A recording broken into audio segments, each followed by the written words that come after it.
പോലീസാകുമ്പോൾ ചോദ്യങ്ങളെല്ലാം തെളിവെടുപ്പ് പോലെ ആയിരിക്കും. ഇവിടെ നടന്ന സംഭവം വെച്ച് സാറിന് പരാതിയില്ലെന്ന് റിപ്പോർട്ട് പോവും. മീഡിയയെ അറിയിക്കും. Okay sir. തോമസ്, സൈൻ ചെയ്യിച്ചോളൂ. സർ, ഇവിടെ.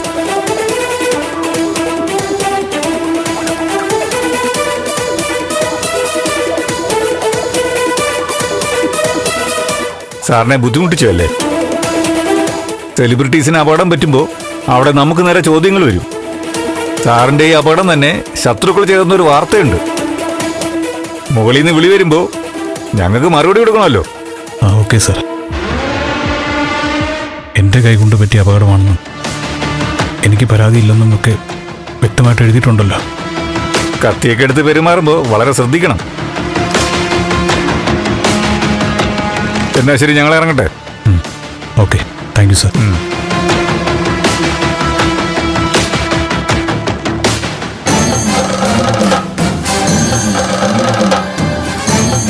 മീര, ഈ മുറിവ് കുറച്ചു ദിവസം കൊണ്ടങ്ങ് കരിയും.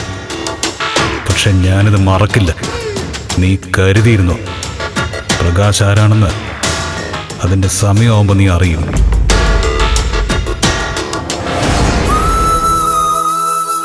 നന്ദു,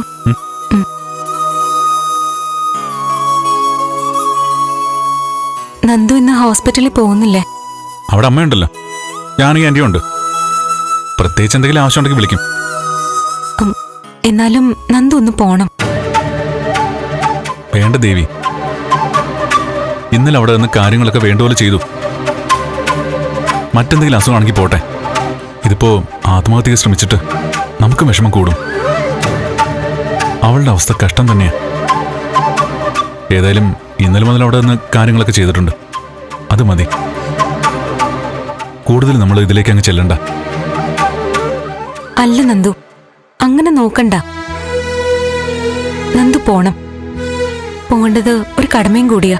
കടമയോ? എന്ന് വെച്ചാ നമ്മൾ കാരണമാണോ അവളിങ്ങനെ ചെയ്തേ? അങ്ങനെയാണോ? അതാണല്ലോ സത്യം. എന്ത് സത്യം? അത് ശരി, നീ കാര്യങ്ങൾ അതിലേക്കാണോ കൊണ്ടെത്തിക്കുന്നേ? നമ്മൾ കാരണമാണ് മീര ആത്മഹത്യക്ക് ശ്രമിച്ചെന്ന് നീയും കൂടി സമ്മതിച്ചാ പിന്നെ അമ്മയ്ക്ക് കാര്യങ്ങൾ എളുപ്പമായി. എന്താ ഇവിടെ ഒരു ബഹളം? എന്താ ദേവികെ? ചേച്ചി, ഇവിടെ ഒന്ന് പറഞ്ഞ് മനസ്സിലാക്ക്. ദേവി പറയാ ഞാനിന്ന് ഹോസ്പിറ്റലിൽ പോണോന്ന്. അതിന്റെ കാര്യമുണ്ടോ? മനുഷ്യത്വപരമായി ചിന്തിച്ചപ്പോ പോകേണ്ടതൊരു കടമയാണെന്ന് തോന്നി. പക്ഷെ അവള് മനുഷ്യത്വപരമായി ചിന്തിച്ചില്ലല്ലോ.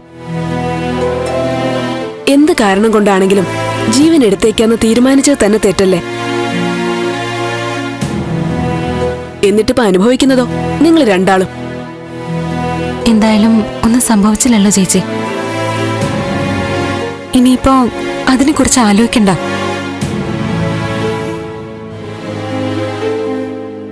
എന്തായാലും നന്ദു ഹോസ്പിറ്റലിലേക്ക് ചെല്ല. പിന്നീട് ആലോചിക്കുമ്പോ നമ്മൾ ചെയ്യേണ്ടതൊക്കെ ചെയ്തുവെന്ന് ഒരു സമാധാനമെങ്കിലും കിട്ടുമല്ലോ. ദേവി, മീര അന്യവീട്ടിലെ കുട്ടിയൊന്നും അല്ലല്ലോ. നന്ദു അവിടെ വേണ്ടേ? ദേവിക പറഞ്ഞത് ശരിയാ. എന്നാ പിന്നെ ഒന്ന് പോയിട്ട് വന്നെന്താ? മനസ്സിന്റെ സമാധാനമല്ലേ പ്രധാനം. ദേവികയ്ക്കൊരു സമാധാനം കിട്ടട്ടെ.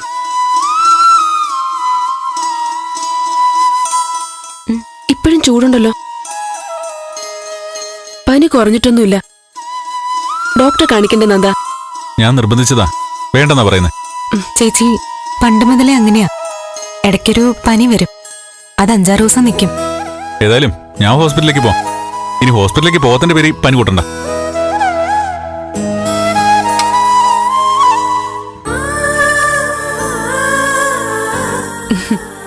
സമാധാനായല്ലോ.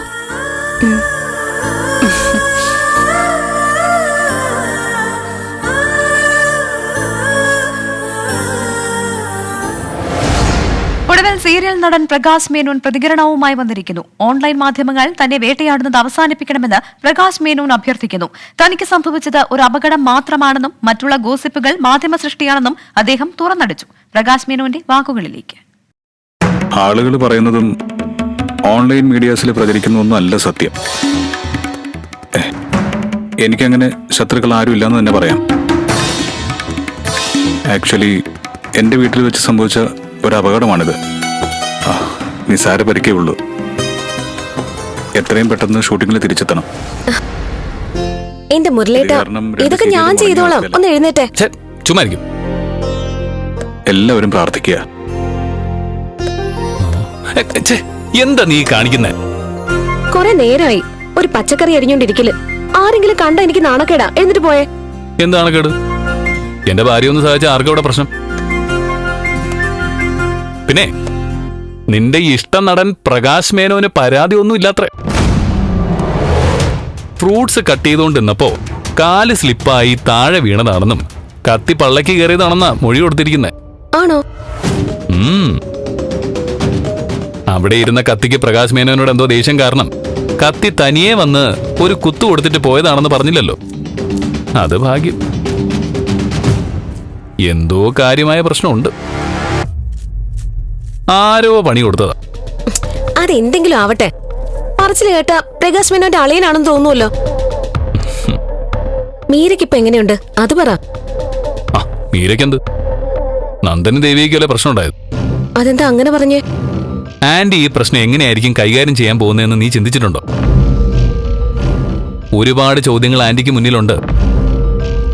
ഒന്ന്, മീര ജീവിതത്തിലേക്ക് തിരിച്ചു വരൂ. അങ്ങനെ വന്നാൽ നന്ദന്റെയും ദേവികയുടെയും കാര്യം എങ്ങനെ അവതരിപ്പിക്കും? സത്യം വിളിച്ചു പറഞ്ഞ മീരയുടെ അടുത്ത നിലപാട് എന്തായിരിക്കും? എല്ലാം അറിഞ്ഞിട്ടും നന്ദനെ വിവാഹം ചെയ്യണമെന്ന് മീര കടുംപിടുത്തം പിടിച്ചാൽ എന്ത് ചെയ്യും? മൊത്തം പിടിവിട്ട് കിടക്കുക. മീര നന്ദനെ അത്രയ്ക്ക് ഇഷ്ടപ്പെട്ടിരുന്നല്ലേ? പ്രണയം തലയ്ക്ക് പിടിച്ച ഓരോരുത്തർ എന്തൊക്കെയാ കാട്ടിക്കൂട്ടുന്നത്. അതിനങ്ങനെ കുറ്റം പറയൊന്നും വേണ്ട. പ്രേമം തലയ്ക്ക് പിടിച്ച് മുരളേട്ടൻ കാട്ടിക്കൂട്ടിയത് എന്തൊക്കെയാ? ഞാനെന്ത് കാട്ടിക്കൂട്ടി? വീട്ടിൽ വന്ന് നിന്നെ വിളിച്ചോണ്ട് വന്നു. ശുഭം. പറയുമ്പോ ശുഭം. അതെ, കല്യാണത്തിന്റെ അന്ന് രാവിലെ എന്നെ വിളിച്ചിറക്കി കൊണ്ടുവന്നേ, ഓർമ്മയുണ്ടോ? അതിനിടയിലുള്ള ബഹളങ്ങളോ? ഒരാളെ ഇഷ്ടപ്പെട്ട ലോകത്തെവിടെയും ഒരുപോലെയൊക്കെ തന്നെയാ. അതുകൊണ്ട് ആരെ ഇതില് കുറ്റമൊന്നും പറയാൻ പറ്റില്ല. അതൊക്കെ ഇപ്പോഴത്തെ പിള്ളേർ. രാവിലെ 9 മണിക്ക് വാട്സപ്പിൽ പരിചയം, 9:30 പ്രണയം തുടങ്ങും. ഉച്ചയ്ക്ക് 12 മണിക്ക് ഉച്ചസ്ഥായിയിൽ 2-2:30 ഓൺലൈനിൽ കണ്ടെന്നും കണ്ടില്ലെന്നും പറഞ്ഞ് വഴക്ക് തുടങ്ങും. വൈകുന്നേരം 4 മണിക്ക് ബ്രേക്കപ്പ് ആവുന്നു. ഇതൊക്കെ എങ്ങനെ പഠിച്ചു? ഇപ്പോഴത്തെ പിള്ളേരെ കുറിച്ച് പച്ചവെള്ളം പോലെയാണല്ലോ പറയുന്നത്. ഗൗരിക്കുട്ടി, എന്റെ ഓട്ടോയിൽ കോളേജ് പിള്ളേര് ഇഷ്ടം പോലെ കയറും. അവരെന്ന് പഠിച്ചതാ. 5 കിലോമീറ്റർ യാത്ര ചെയ്യുന്നതിനിടയിൽ പ്രണയം തുടങ്ങി ബ്രേക്കപ്പിലെത്തും. പിന്നല്ല. അതുകൊണ്ട് നമ്മളെപ്പോലെയോ നന്ദനെ പോലെയുള്ള പ്രണയം അവർക്ക് മനസ്സിലാവില്ല. കുഴപ്പങ്ങളൊന്നും വരാതെ എല്ലാം ഒന്ന് അവസാനിച്ചാ മതിയായിരുന്നു. ഡൽഹിയില് മീരയുടെ വീട്ടുകാരെ അറിയിച്ചായിരുന്നോ? ബലരാമനങ്ങൾ അറിഞ്ഞ എന്താ സംഭവിക്കുന്നറിയോ? ചന്ദ്രോത്ത് വലിയൊരു പൊട്ടിത്തെറി ഉണ്ടാവും. അലമ്പാവും. നന്ദനും ദേവിക അതോടെ രക്ഷപ്പെടും. എങ്ങനെ? എടി, അങ്ങനെ വല്ലതും സംഭവിച്ചാ ഞാനൊരു വഴി കണ്ടുവച്ചിട്ടുണ്ട്. നമ്മൾ രണ്ടാളെയും രാഖി രാമാനും ട്രെയിനിൽ കയറ്റി കർണാടകയിലേക്ക് വിടും. അവിടെ ഏതേലും പട്ടിക്കാട്ടിൽ വല്ല കൂലിപ്പണിയെടുത്ത് നന്ദനും ദേവികയും കഴിയും. പിന്നെ 3-4 പിള്ളേരെയൊക്കെ ആയിട്ട് തിരിച്ചു വരട്ടെ. അപ്പൊ ആലോചിക്കാം. ഈ മുരളേട്ടന് എല്ലാം കളിയാണല്ലോ. അല്ല, ഞാൻ പിന്നെ ഇത് ഓർത്ത് സങ്കടപ്പെട്ടിരിക്കണോ? നീല, നമുക്കേ നല്ല സാമ്പാർ ഉണ്ടാക്കാം.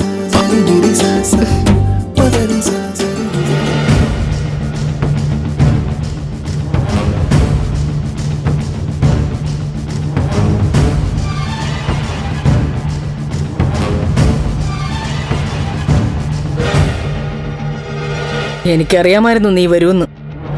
ഞാനായിട്ട് വന്നതല്ല, ദേവി നിർബന്ധിച്ചു.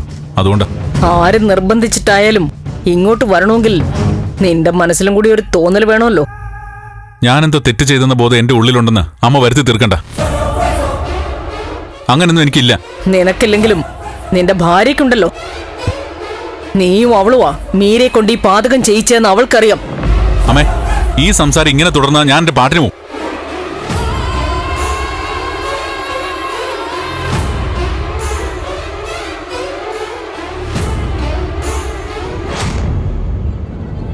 രജനിയോട് നീ എന്തെങ്കിലും പറഞ്ഞോ? എന്ത്? അയാളാണ് മീരയെ രക്ഷിച്ചതെന്ന്. അയാളോ? ഏതയാള്? അമ്മ കുറച്ച് മര്യാദ കൊടുത്ത് സംസാരിക്കണം. മനുഷ്യർക്ക് പേരിടുന്നത് പേര് സൂചിപ്പിച്ച് പറയാനാ. അയാളുടെ പേര് ഗിരീഷ് എന്നാ. അത് അമ്മയ്ക്കും അറിയാലോ. അത് മാത്രമല്ല, എനിക്ക് പലതും അറിയാം. ബഹുമാനം കൊടുക്കേണ്ടവർക്ക് പ്രഭ ബഹുമാനം കൊടുക്കും. എന്നുവെച്ചാ ഗിരീഷ് ഏട്ടന് ബഹുമാനം കൊടുക്കില്ലെന്നോ? ഒരു ജീവൻ രക്ഷിച്ചത് ബഹുമാനം കൊടുക്കേണ്ട കാര്യമല്ലെന്നാണോ? മീരെ വഴിയിൽ ഇവിടെ കൊണ്ടുവന്നു. അതിനുള്ള നന്ദി ഞാൻ കാണിച്ചിട്ടുണ്ട്. അല്ലെങ്കിലും ചന്ദ്രോത്ത പ്രഭാവതിയുടെ കൃപാകടാശത്തിന് വേണ്ടിയല്ല മീരയെ ഗിരീഷ് ഏട്ടൻ ഇവിടെ കൊണ്ടുവന്നത്. നല്ല മനസ്സുള്ളവർക്കേ മറ്റുള്ളവരെ ഹെൽപ്പ് ചെയ്യാൻ പറ്റൂ. ശരി, സമ്മതിക്കുന്നു. നല്ല മനസ്സുള്ള ആള് തന്നെയാ. ഒറ്റ കാര്യം മാത്രം അറിഞ്ഞാൽ മതി എനിക്ക്. ഇവിടെ വന്ന് ബന്ധങ്ങളൊക്കെ അറിഞ്ഞു കഴിഞ്ഞപ്പോ അവന്റെ മനസ്സിൽ എന്തെങ്കിലും ആഗ്രഹങ്ങൾ കയറി കൂടിയോന്ന്. ഗിരീഷ് ഏട്ടന് ആഗ്രഹം ഉണ്ടോ ഇല്ലെന്ന് അറിയില്ല, പക്ഷെ എനിക്ക് ആഗ്രഹമുണ്ട്. നന്ദ, പിന്നല്ലാതെ അമ്മ ഓരോന്ന് എന്നെ കൊണ്ട് പറയിക്കുന്നതല്ലേ. ഇവിടെ ഇങ്ങനെ തർക്കിച്ചിരിക്കാൻ എന്നെ കൊണ്ട് പറ്റില്ല. ഞാൻ വീട്ടിൽ പോയിക്കോട്ടെ. മീരയ്ക്ക് എന്തെങ്കിലും അത്യാവശ്യം ഉണ്ടെങ്കിൽ അമ്മ എന്നെ വിളിച്ചാൽ മതി. നിക്ക്, ഞാനിപ്പോ വരാം.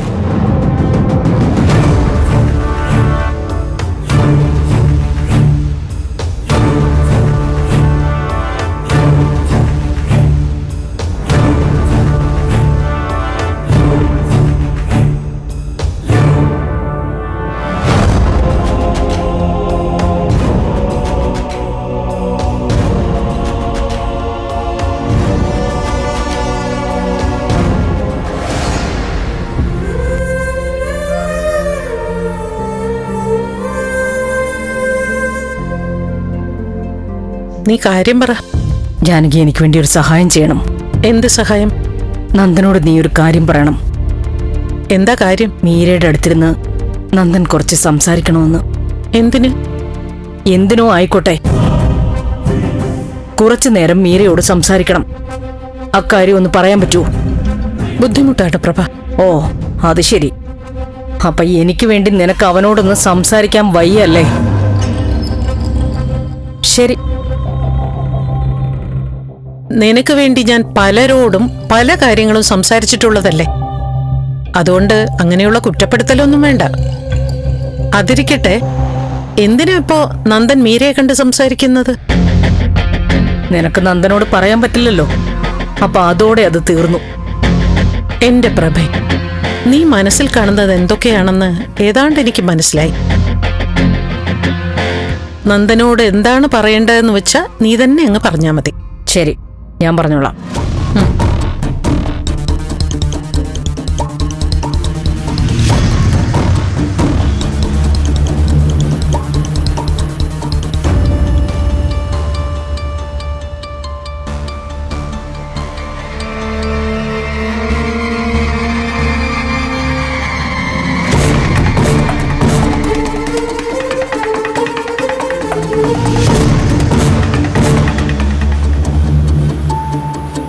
ഞാൻ ജാനകിയെ കണ്ടിട്ടാ വരുന്നത്. മീരയുടെ മനസ്സിനെ ആശ്രയിച്ച കാര്യങ്ങളുടെ അടുത്ത ഡെവലപ്മെന്റ്. അങ്ങനെ ജാനകി പറഞ്ഞേ. രാത്രി മുഴുവനും മീര എന്തോ പിച്ചുമ്പയും പറയായിരുന്നു എന്ന്. പരസ്പര ബന്ധമില്ലാതെ. മരിച്ചു കഴിഞ്ഞു എന്നുള്ള ഒരു തോന്നലൊക്കെ വച്ചിട്ടുള്ള ഒരു വിഭ്രാന്തിയാണത്രേ. പക്ഷെ ഒരു പേര് അവൾ ഇടയ്ക്കിടെ കൃത്യമായിട്ട് പറയുന്നുണ്ടായിരുന്നു എന്ന്. നന്ദനെന്ന്.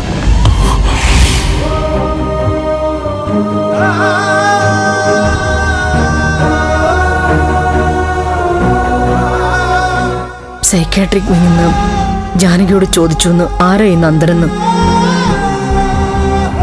ഡോക്ടർ ജാനകിയോട് പറഞ്ഞു, നന്ദൻ എന്ന് പറയുന്ന ആള് മീരയുടെ അബോധ മനസ്സിൽ കിടക്കുന്നുണ്ടെന്ന്. അയാളൊന്ന് കയറി മീരയെ കാണണമെന്ന്. അത് വേണ്ട. ഡോക്ടർ അറിയിച്ചത് ഞാൻ നിന്നോട് പറഞ്ഞു, അത്രേ ഉള്ളൂ. മീരെന്തിനാ എന്റെ പേര് പറഞ്ഞേ? അതിനുത്തരം മീരയ്ക്കേ അറിയാവൂ. ചിലപ്പോ അന്ത്യാഭിലാഷമായിരിക്കും. അങ്ങനെ ഉണ്ടാവുമല്ലോ. മരണം അടുത്തു എന്നൊരു തോന്നൽ വരുമ്പോ ചിലരെയൊക്കെ കാണണമെന്ന് തോന്നുമല്ലോ. എത്ര ദൂരെയുള്ളവരും ആ സമയത്ത് കാണാൻ പോവും. കാരണം പിന്നീട് ഒരു കുറ്റബോധവും വിഷമവും തോന്നാൻ പാടില്ലല്ലോ. കാണണമെന്ന് പറഞ്ഞിട്ടും പോയി കണ്ടില്ല എന്ന് അങ്ങനെയും തോന്നരുതല്ലോ. വിദേശ രാജ്യങ്ങളിലാണെങ്കിൽ പോലും അവസാനമായിട്ടൊന്ന് കാണണമെന്ന് പറഞ്ഞ പറന്നെത്തും.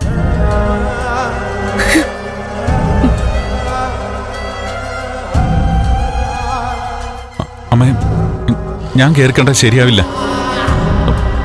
മീരയുടെ ഈ കണ്ടീഷനിൽ വേണ്ട. മരിക്കാൻ ശ്രമിച്ചവളവള്. മരണത്തിലും വലുതല്ല അവൾക്കിനി ഒന്നും. ഇനി എന്ത് കണ്ടിട്ടവള് മോശമാവാൻ. മരണത്തിലേക്ക് മുങ്ങിത്താഴും അവള്. നിന്നെ കാണുന്നത് ഒരുപക്ഷെ പിടിവള്ളിയാവും. അവളെ മരിക്കാൻ വിടണോ പിടിച്ചു കയറ്റണോ എന്നുള്ളത് നീയാ തീരുമാനിക്കേണ്ടത്.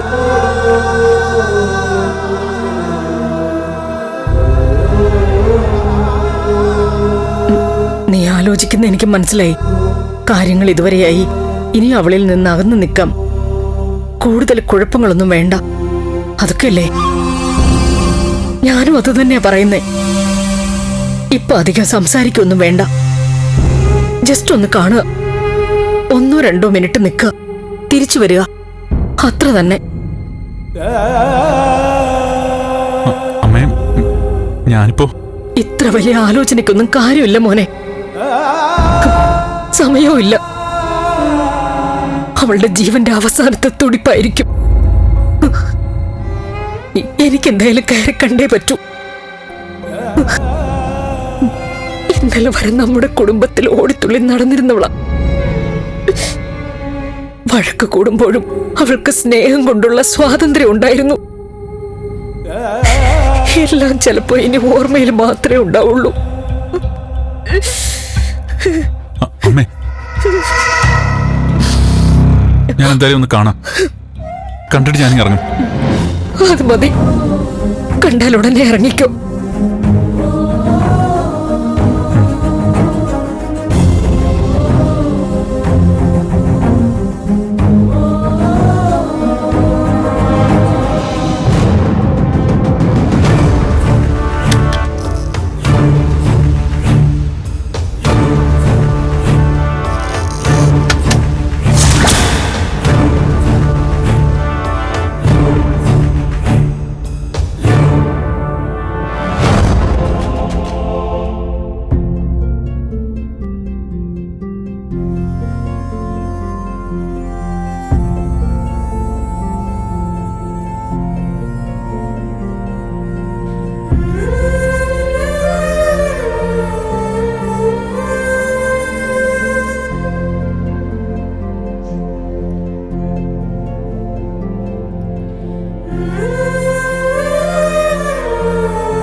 ചില്ല.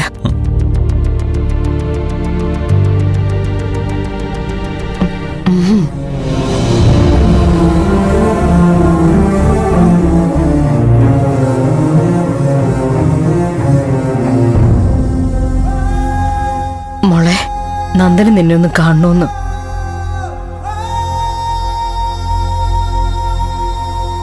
വാ.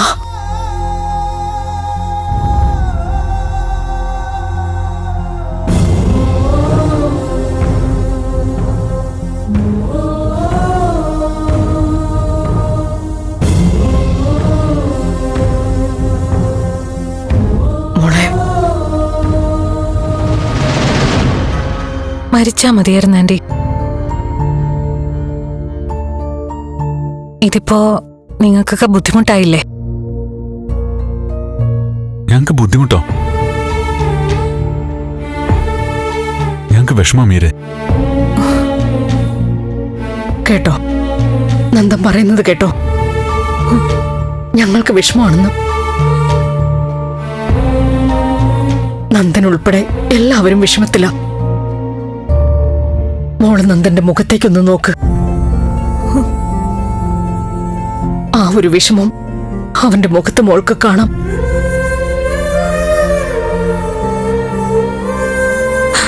ജീവിക്കാൻ തോന്നുന്നില്ല ആന്റി. മീര, അങ്ങനെ ആത്മവിശ്വാസം ഇല്ലാതാവരുത്. ധൈര്യമായിരിക്കണം. അതാ ധൈര്യമായിരിക്കേ, നന്ദൻ കൂടെ ഉണ്ടാവും.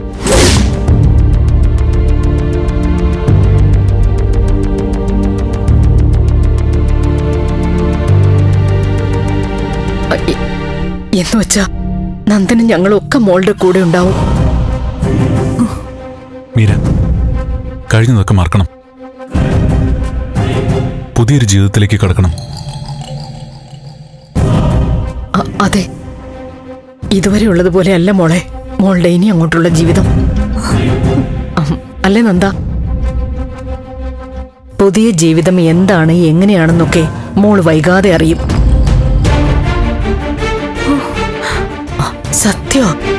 സത്യോ മോളെ, മോൾക്ക് ആപത്ത് സംഭവിച്ചു എന്നറിഞ്ഞത് മുതൽ നന്ദൻ നേരം വണ്ണം ഭക്ഷണം കഴിച്ചിട്ടില്ല.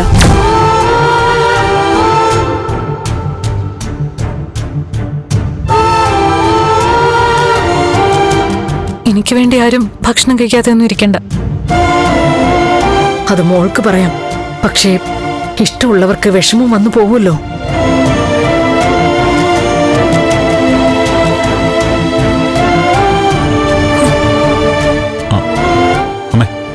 മീര വിശ്രമിക്കട്ടെ, നമുക്ക് പോവാം.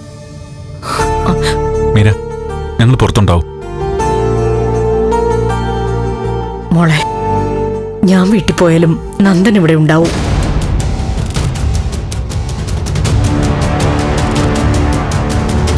ഞങ്ങൾ പറഞ്ഞിട്ട് കൂടി നന്ദൻ പോകുന്നില്ല. അമ്മേ, മോളെ, ഞങ്ങൾ ഇറങ്ങാം.